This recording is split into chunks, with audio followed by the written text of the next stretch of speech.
next guest is the leader of the Libertarian Party of Canada and ran for Prime Minister in 2015 with the now popular slogan, "I want gay married couples to protect their marijuana plants with guns." Good. Yeah, sometimes you can sum up a whole ideology in a memorable line, right? He has had a career spanning over 20 years as a firefighter and paramedic, and the thesis for his graduate degree in leadership looked at the ways high-performing teams of firefighters harness self-organization. He's been a frequent speaker across North America and on the intertwined topics of leadership, performance, and liberty. Please welcome Tim Moen.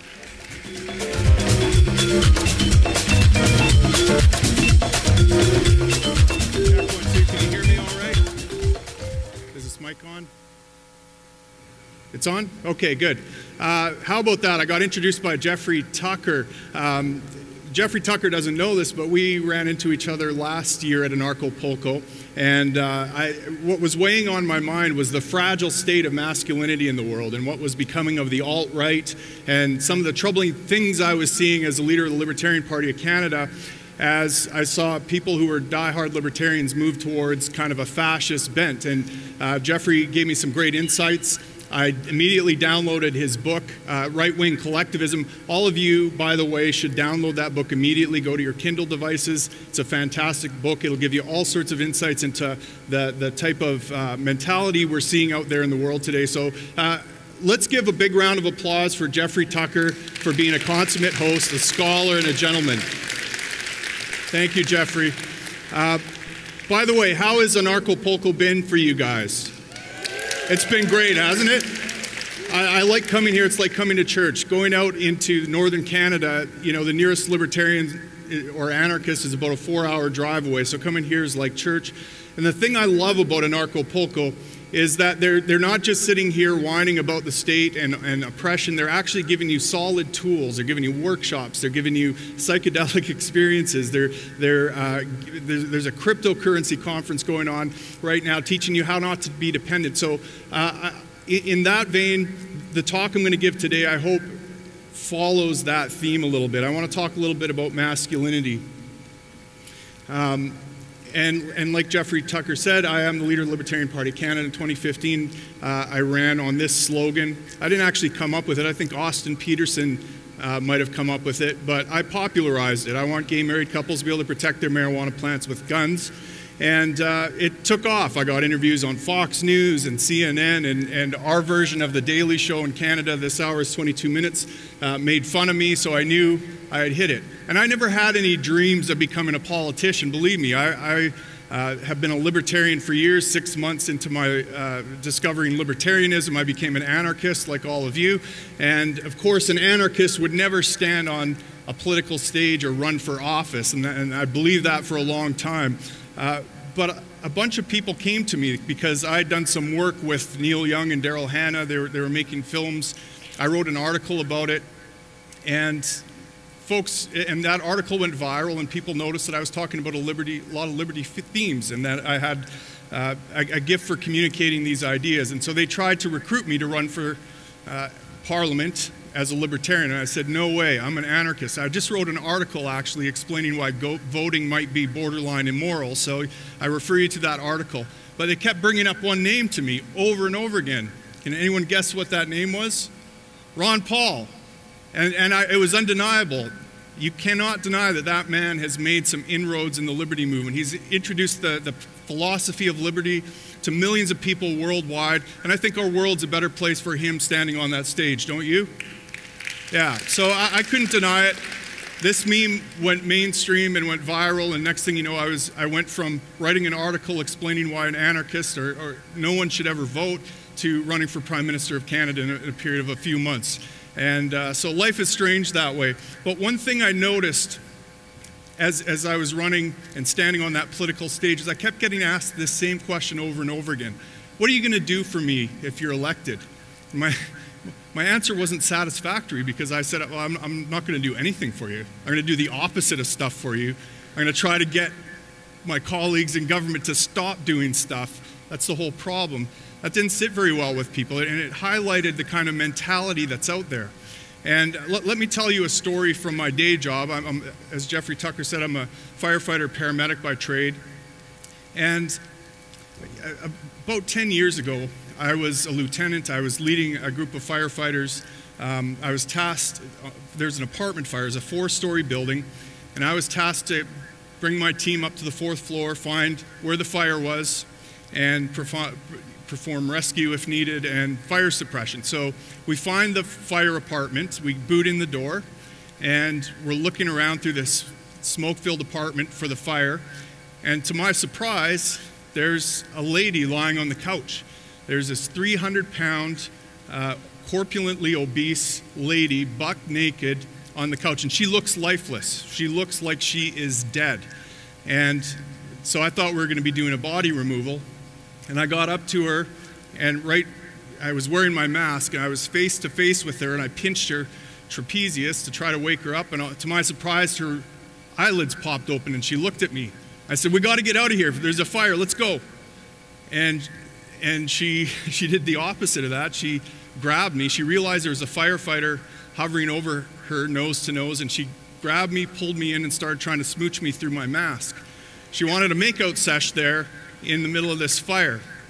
Now, looking around this lady, the evidence of her addiction to immediate gratification were everywhere. There was empty vodka bottles, empty Cheeto bags, there was crumbs in her fat folds, there was an empty ashtray there. In fact, what had started this fire was a cigarette that she had left burning in her mattress.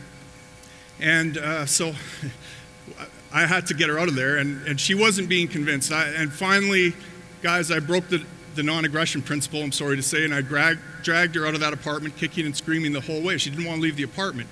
I got her out into the hallway, and I always grew up watching this show called Rescue 911. Does anyone remember it? At the end of the show, William Shatner there was a barbecue for the rescuers, right? They were saying thank you. Well, do you think I got a barbecue? I didn't. All I got was a middle finger and her saying, "Fuck you," to me as I went back into the apartment. And that, ladies and gentlemen, is what it's like being the leader of the Libertarian Party of Canada. And it's probably what it's like being a liberty activist for you. You can see the fire around us. You can see all the things that have led up to that fire, right? Because the cause of that fire might have been the cigarette in the mattress, but the real cause started 40 years earlier or more in that lady's childhood, and an environment that created this lady who was addicted to immediate gratification, and one ingratiation after another and series of bad consequences led to that fire. And this lady was completely free, okay? But there was no evidence of coercion around her. She was totally free to live the life that she wanted to live without even state coercion, because the state was giving her money. And so what I realized at that point was that liberty isn't just about freedom from coercion. It's also about responsibility. In fact, the great Harry Brown once said that, the quote is something like this: people often ask me about the congruence between freedom and responsibility. There is no congruence. They're the same damn thing. And that's true. I firmly believe that for a long time, as libertarians and anarchists, we have been talking about freedom from coercion, and we've been neglecting the other part, which is responsibility. Responsibility also gives us freedom. We're not able, it's not in our locus of control to control the state or control what other people do, but it is in our locus of control to take on more responsibility. Now, this is the real reason I'm here today. These are my two daughters, beautiful girls, and they're in their early 20s now, and they're looking for serious relationships. They're looking seriously at boys that are suitors, I guess, and I'm looking at the landscape of guys out there, and there ain't a whole lot of guys that are worthy of my daughters, I'm finding. I'm acutely aware of this. Does any other parents out there feel this way? Yeah. It's really troubling, you know. We can all talk and abstract about the decline of masculinity in the West or something like that, but it really hits home when you have girls and they're looking at the market for dating and marriage, and there's just not a lot of good men out there. By the way, I want to point out that, you know, my wife, God bless her, she's here with me. She has been very supportive and follows me around to these things. And yes, please give a round of applause to my wife. She has put up with so much, and she's been so supportive. I could not do what I do without her. But, you know, I feel bad because I bring her to some of these events, and this event isn't that much different, I'm sorry to say. And there are some creeps out there, you know. I leave her alone for a little while, and next thing you know, there's someone harassing her or making her feel uncomfortable or different things like that. I was interested to hear Carrie Wedler's speech talking about women in the liberty movement and some of the problems that they have. And these are real problems, and you know, I hope that I can inspire a little bit of an antidote to that, because I do think we have it. We all have the ability to be good, great men, and we just need to unchain it. All right, so what is masculine and feminine, first of all? So the Chinese have this concept called yin and yang. Now, I'm mostly going to be talking about the yang today, but we shouldn't avoid talking about the yin here either.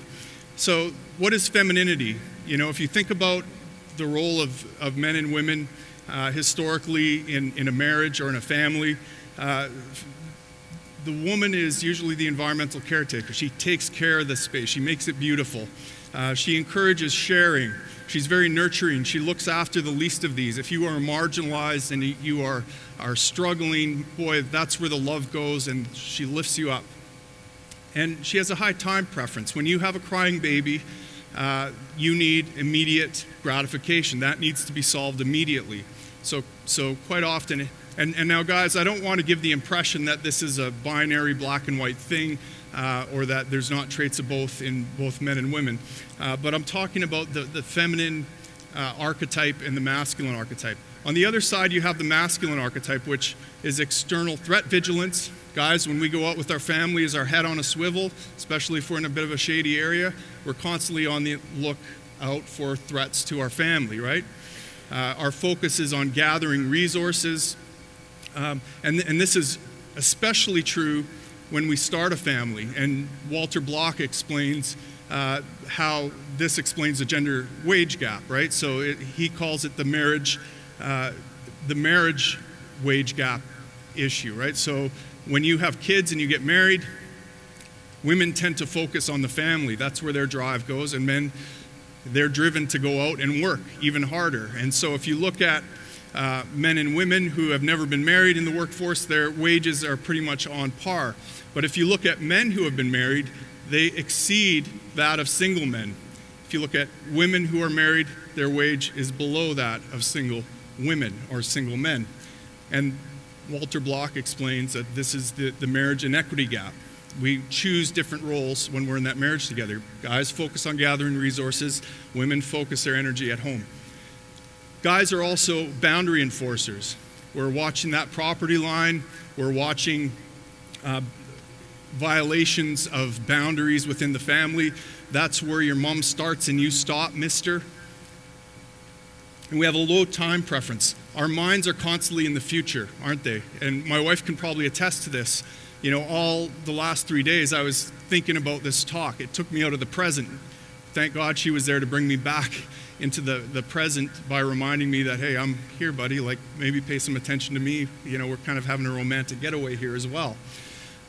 So it's the balance between these two forces, the yin and the yang, the masculine and the feminine, that is required for a healthy family, and I would argue for a healthy society. And I don't think it's any coincidence that we have high rates of divorce at the same time that we have men's rights activists and third-wave feminists at each other's throats, the same time as we have SJWs fighting it out with alt-right folks in the streets, at the same time we see this hyper divide between the left and the right in politics. Because if you notice, these traits map very closely over the political spectrum.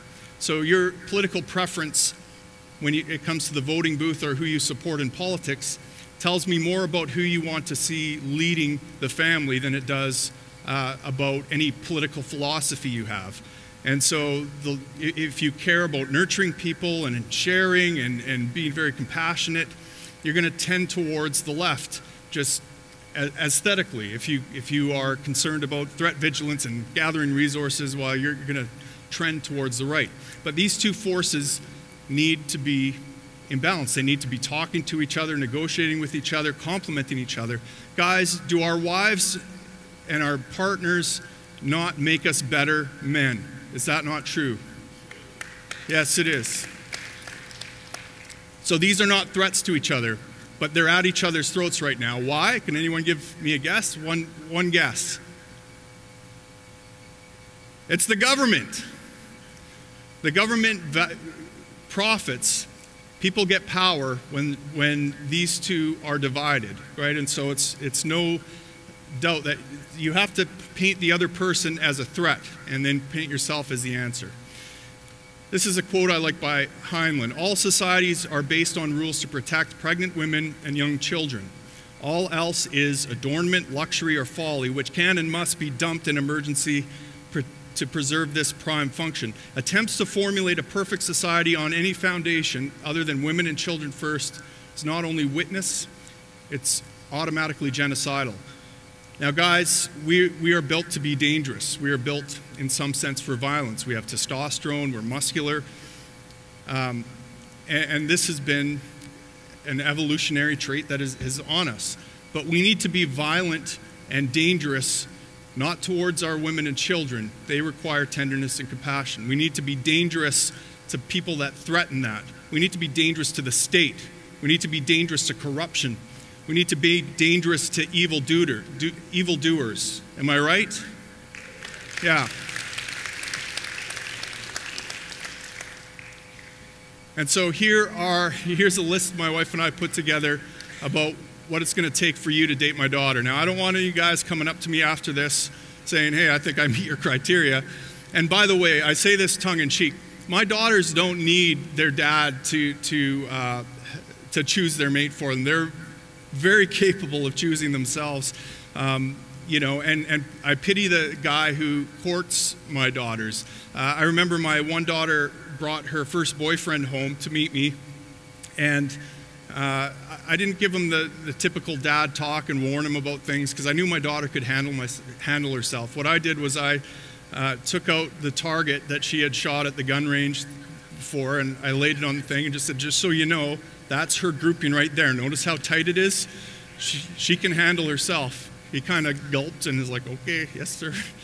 But here's what I really want my daughter, and the other story I have to tell you, my two daughters, they're back in town at Christmas time. They went to a pub, and they just wanted to connect again. And I felt bad for this young man. A group of young men came over, and they were obviously very attractive ladies, and he wanted to hit on them a little bit. They didn't want any of it. They shut it down immediately. My one daughter, the guy said, hey, how you doing?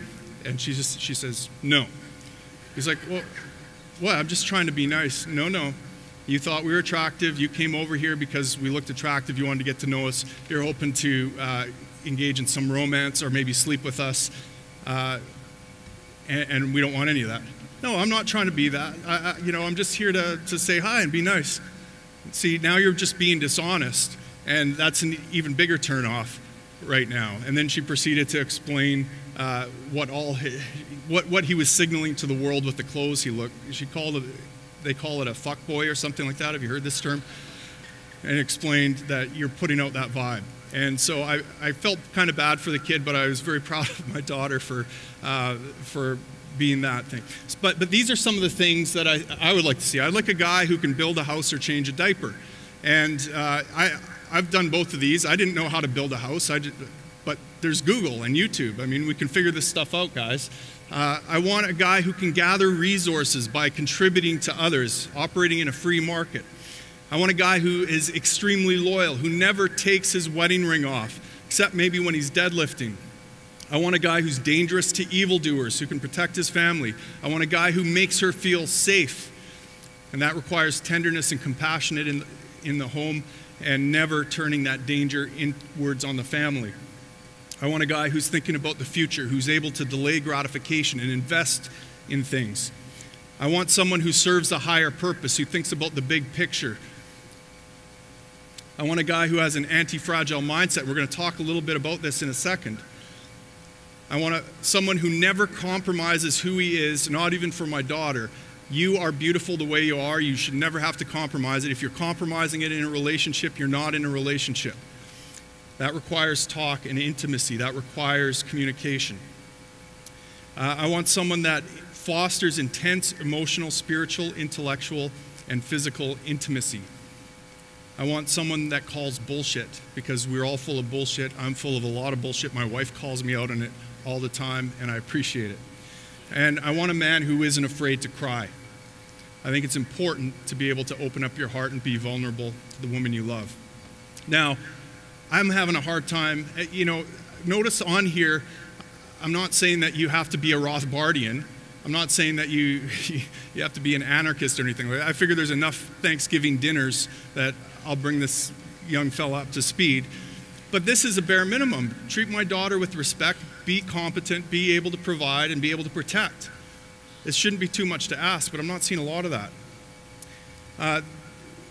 One of the reasons I think this is highlighted by this story I heard recently about these South African elephants.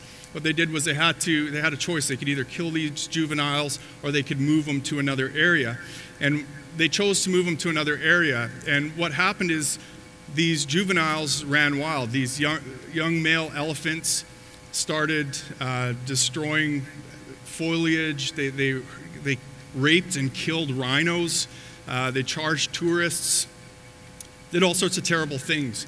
And what they figured out was they needed to put some older bulls with these young juveniles. And so they brought in some bull elephants, and within 2 weeks, this toxic behavior stopped. And what I'm wondering is, where were the dads here? Where were the dads calling out the bullshit? Where were the bulls?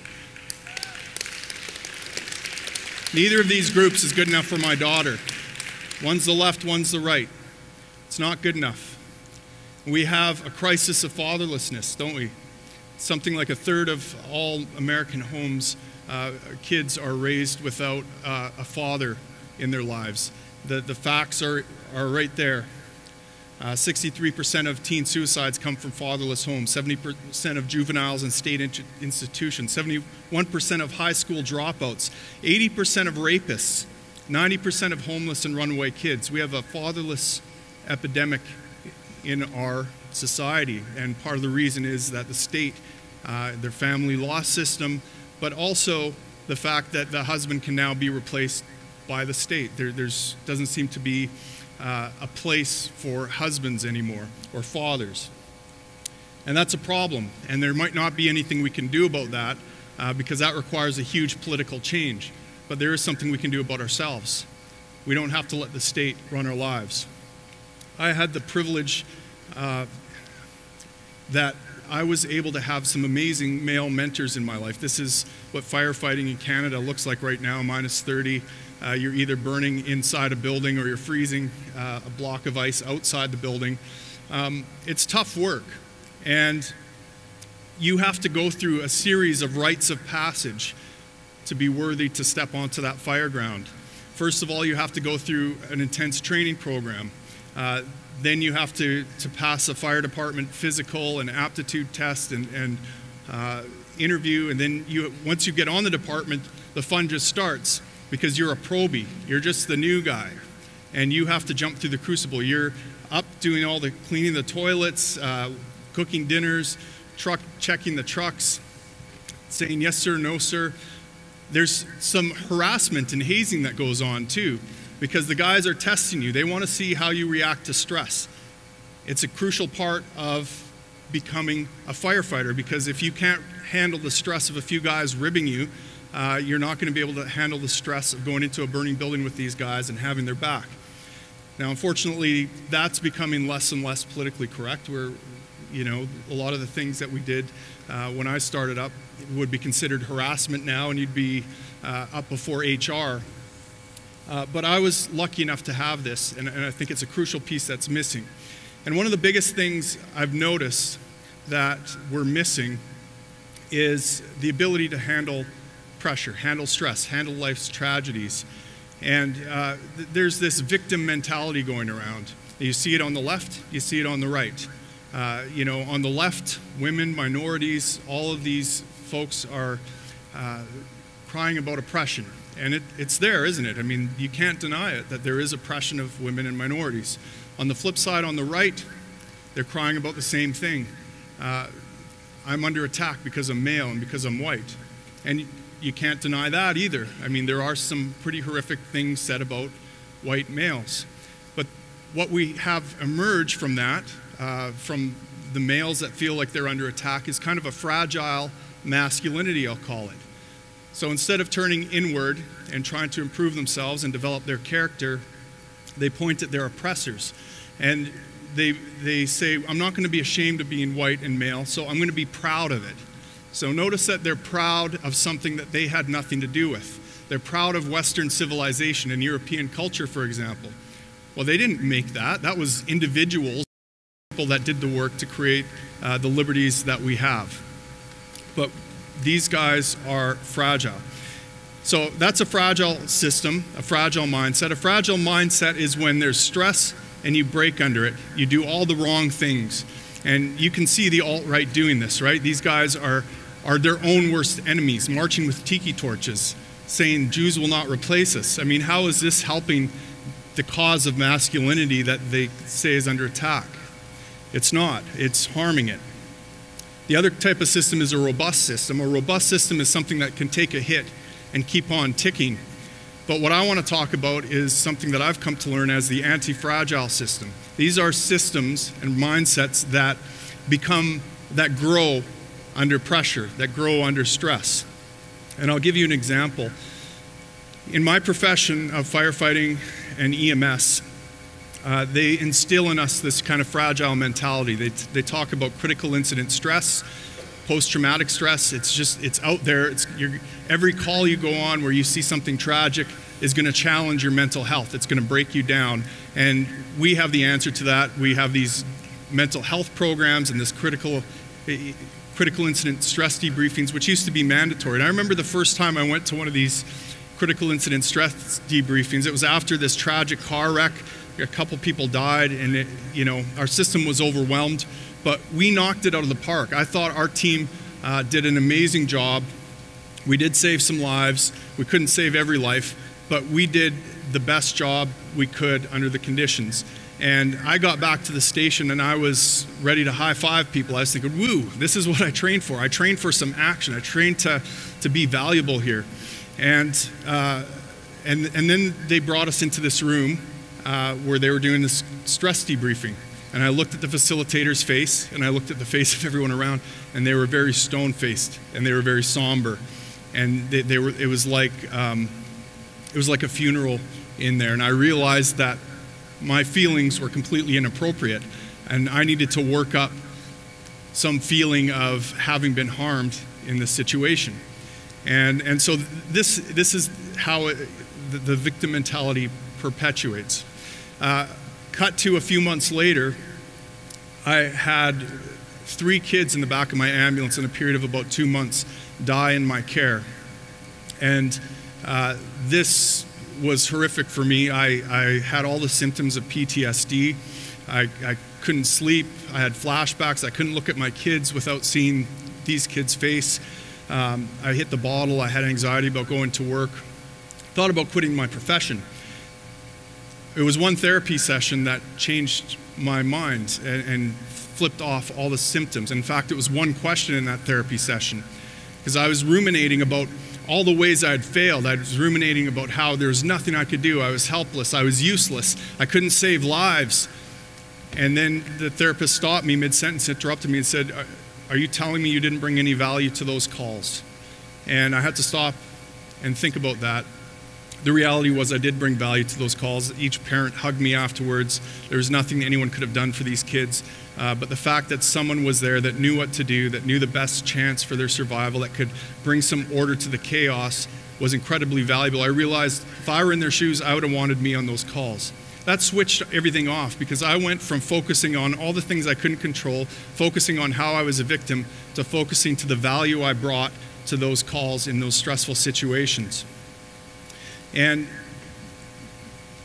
this mentality has followed me throughout my career. I had another situation where I was trapped in a basement fire. I was all alone. I knew for a fact I was going to die. I was entangled in a confined space and I couldn't move.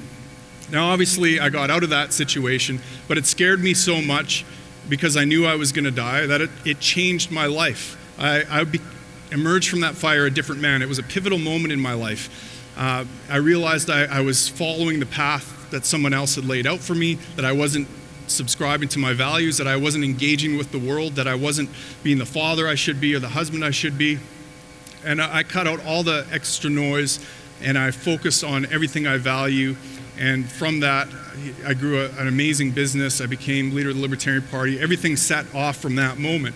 But now I still have times of stress on the job. I still have periods where I'm in a situation where everything's closed in around me. And do you think I don't feel panic in that moment? I do. I feel panic well up in me because it brings me back to the time I almost died. But I have a choice in that moment. I can let it defeat me, or I can remember the time that I conquered that and it changed my life. And that motivates me. And so now I look forward to being challenged in that way. And so this is what I mean by an anti-fragile mindset. It's taking in life's challenges and looking at them as opportunities.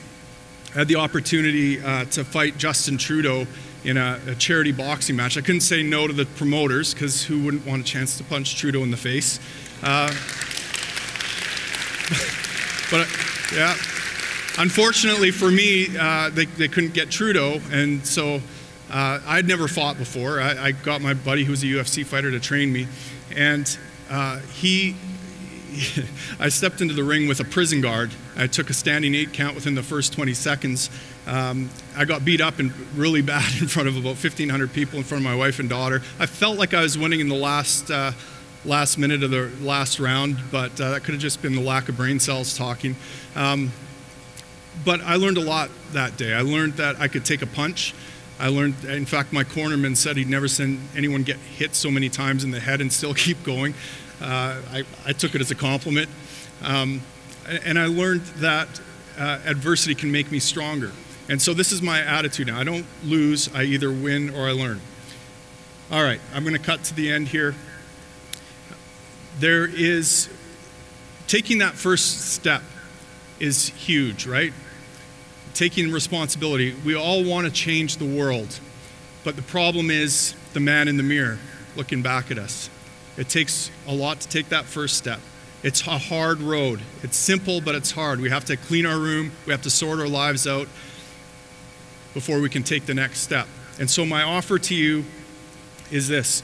You can go to timmoen.ca, and I want to offer the same thing that was given to me by older male role models. I want to provide coaching, mentorship, guidance, and I'm willing to do this for free. I don't want to do any money. I just want there to be more guys out there that my daughters can date. And so if you're willing to take this, this isn't an application to date my daughter, by the way. Don't think that you're going to get anywhere there. But if you think that you can get some value from someone who's been in the trenches, who has suffered and not been the man he should be for years and years, but has had the guidance and had the opportunity to grow. If that's you, I know you have it in you to be the man you want to be. You just need a little help. And so I'm willing to offer you that help. Guys, my time is up. I'm Tim Moen. Please go to timmoen.ca. Thank you.